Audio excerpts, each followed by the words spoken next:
ইনসিডেন্টে information পাওয়ার পর একটা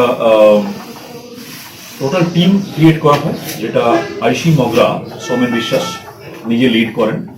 ওনার সাথে এসআই আকাশ দাস, এসআই পার্থ বড়ুয়া এবং অক্ষয় পাল এবং টোটাল যারা সাপোর্ট স্টাফ ছিলেন সবাই মিলে একটা টিম ক্রিয়েট করে বিভিন্ন জায়গাতে কন্টিনিউয়াসলি রেড করা হয়।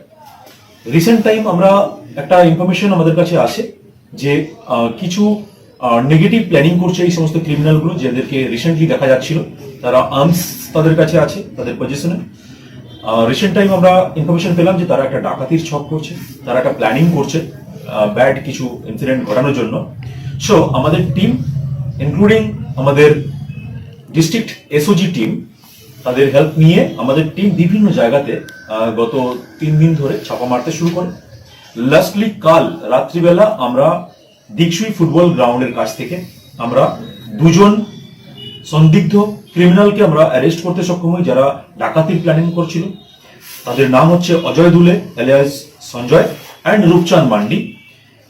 এদের সাথে একটি ফায়ার আর্মস এবং একটি বুলেট ছিল তার কাছে, এবং একটি এই যে ভোজালি, এই নিয়ে তারা প্ল্যানিং করছিল কোন পার্টিকুলার জায়গাতে সেখানে গিয়ে একটা বড় ক্রাইম করার জন্য। বাট আমাদের যে টিম আছে সেই টিম কন্টিনিউয়াস ওদেরকে ফলো করছিল।